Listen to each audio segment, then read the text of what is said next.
ibhoza yakhona. Ngangibhoza yakhona nami unumber 5. Ngathi ngizophazamisa obaba uMnguni esayiqala into yabo at 89.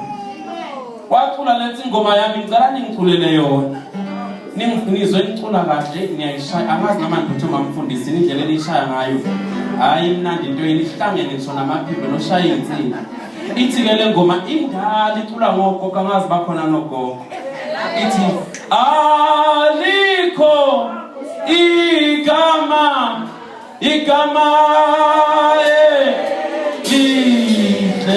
elihle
Ngingwakhanyi kisibongo angazi noma ukhona nawakhanyi kulelizwe kodwa ke kusho ukuthi ke yimi ngedwa igama unkululeko njengoba isishila incegu leli gama nje lokufundisa igama esengithola ngokubhaliselwa uJesu la endleleni ngenxa yomsebenzi kaNkulunkulu engwenzayo. Yambonga uNkulunkulu bazalwane ubaba uMnguni usekhuluma indaba ebangasayo yemoto bengithi angenze ngisho bazalwane. Ngokukhulu ukuyithoba angimbingelele ubaba uMnguni ne-leadership yonke. Kuhle ukuba sendaweni yeingcebo bazalwane. Hawo bazalwane uma singena ngithukile ngibona abantu abebeshaya bebhijoliza phambi kwami besijigiza beshona lena ngithi mina kushayelwa mina njalo. Hawo bazalwane nalingishayela izandla. Bethi goza abantu abasha beshonalana bephansi izandla beyaphansi ngihlahla amehlo ngisemotweni ngithi kwenzelwa mina njalo bese ngithi hawu ngenxa kaJesu aningishayela izandla bazalwane imali nomoya. Ngiyabonga baba uMnguni ukuthi njengendodana oyizele enkosini nanjengomfowenu obizweni likaJesu ukuthi mawungimemeza ungithuma njengendodana ngalalela ngoba ngiyaqiniseka ukuthi njengendodana njengobaba omdala ungithuma njengendodana kubiza ukuthi ngibulalele ngizokwenza lokho inkosi efuna ngikwenze kulesizwe esingaka esigcwele la. Aningishayela izandla baba. Hayi ngisazoyishaya izandla niyozelisha ukuthi sifikele ngomunye. Ngiyambonga uNkulunkulu ke ngoma ongumsizi kaBaba. Kuyiqiniso ukuthi ubaba uMnguni ngobe muhle kangaka bazalwane unonkosikazi. Angimazi bazalwane ngikhuluma iqiniso phambi kwaJesu. Kodwa kuyasho ukuthi nama-equipment awenzayo kumyeni wakhe. Ngiyacela umama uMnguni uma ekhona ezenze zomala eduze kwami. Ngiyacela bazalwane ngiyayicelela uma ekhona. Ukhona bazalwane. Awu bazalwane.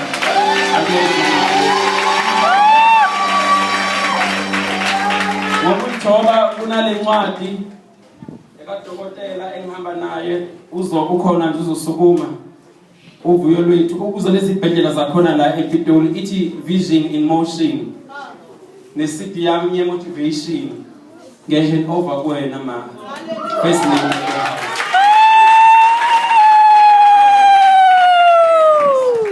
Anginikeze ke futhi ubaba uMnguni njengo president of the house nayo kwendlulisa nje lokhu ukuthi Ncebo siyabonga uNkulunkulu.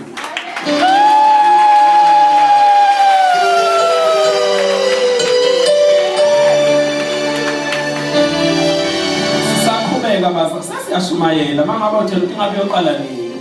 Sijabula ukuthi thina. U-MC bazalwane ukwazi ukungibekezelela. Ngiceleze ngaphambili u-MC obeyibambile le ntambo elokhu eyitshitha ngani. Ngiyacela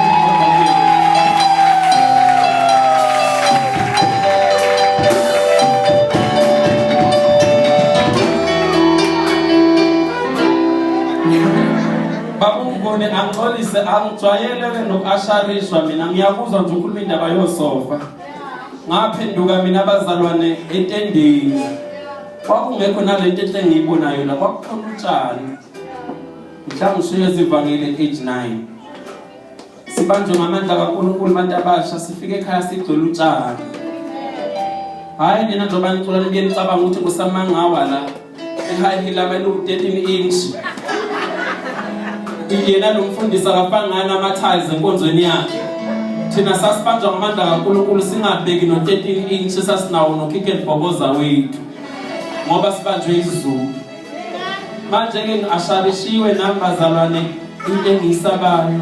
Ngiyacela Ncebo Nsizwa ukungasharisha nawe ngihand over lento nje kuwe ngithi inkosi ayishaya izandla.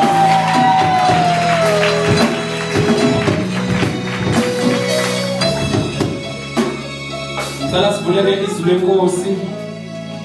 Incwadi Romans kwabaseRoma ngelanguage yesintu. Romans chapter 1 verse 16. Ngizofunda ngelanguage yesiZulu bese ngicela yethu ngifundele ngeEnglish. Ngiyakholwa ukuthi niphethe amaBhayibheli.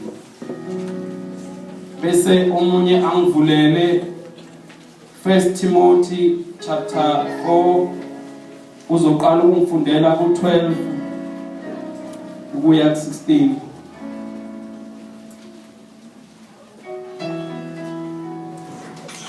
Ngingafunda ngesiZulu. Ngicela ukuyifundela ke lithi iBhayibheli kwabaseRoma mangakatholi. uRomans incwadi engale ngakuMatthew bantu abasha. Dade kimang ya awena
chapter 1.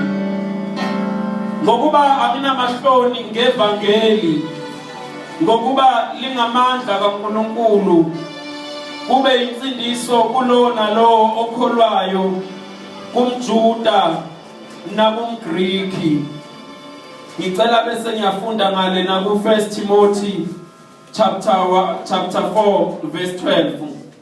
Makungabikho umuntu odelela ubusha bakho, kepha bayisibonelo kwabakholwayo ngezwi nangenkambo nangothando nangokukholwa nangokuhlanzeka. Nakekela ukufunda bantu basesoshanguve bantu abasha, nokuyala nokufundisa ngize ngifike. Ungasidebeseli isiphiwo esikuwe owasiphiwa ngezwi loprofeta nangokubekwa izandla ngamalunga. Nakekela lezi zinto ume kuzo umuntu omusha wama-20s, ukuze ukuqhubeka kwakho kukhame kubo bonke. Ziqaphele wena kanye nesifundiso osifundiswa kuleli bandla lase Bazalwane International Christian Academy. Ngokuba ngokwenza lokho uyakuzisindisa wena nabakuzwayo. Ngicela uma ngifundela nje ngelanguage yesilungu English bazalwane. Romans 1 verse 16. I am not ashamed of the gospel, because it is the power of God for the salvation of everyone who believes, first for the Jew, then for the Gentile. For in the gospel, the righteousness from God is revealed, a righteousness that is by faith from the first to last, just as it is written, the righteous will live by faith. 1 Timothy chapter 4, 12, we are 16.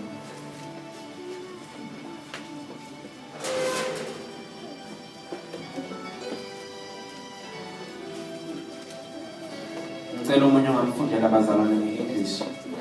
one despise your youth, but be an example to the believers in word and in conduct, in love, in spirit, in faith, in purity.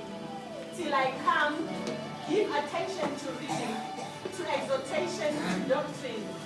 Do not neglect the gift that is in you, which was given to you by prophecy, with the laying on of the hands of the eldership. Meditate on these things, give yourself entirely to them, that your progress may be evident to all. Take heed to yourself and to the doctrine. Continue in them, for in doing this you will save both yourself and those who hear you. Asibalane. Baba wethu engcwele siyabonga ngegama lenkosi yethu Jesu. Nangalesi sikhathi uNkulunkulu namandla. Nabantwana bakho baba wethu omuhle bahlezi phansi balindele ukukhuluma kwakho Nkosi okubekile indebeni zolimi lwami. Ngiyakhulekela amadoda akule ndawo Nkosi wamisile nakhona kule ndawo baba wethu engcwele ukhomba indlela ngezwi lakho. Ngiyakhulekela omama bakhona kule ndawo uNkulunkulu namandla izwi lakho likhulume ngabo empilweni yabo. Ngiyakhulekela intombi nezinsizwe ezincane nezikhulile izwi lakho baba wethu engcwele lidabule enhlizweni zabo baba wethu namandla, ngoba lingamandla uNkulunkulu engcwele liyahlaba lihlukanisa ukucabanga ngomuntu. Izwi lakho lisisudaka nokungcola enyaweni zethu. Izwi lakho lisusa inkwetho limini. Izwi lakho lisusa inkwetho emehlweni.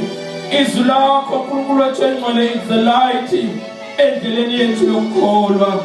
Izwi lakho baba wethu namandla uthela iphunzisa imbabala zaseLibanoni ezazingazali, kodwa sekhunye izwi lakho baba wethu zazala.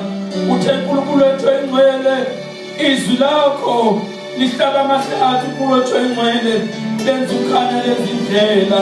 Uthe ugijimela kulona liyalondeka ngoba lumbhoshomo namandla.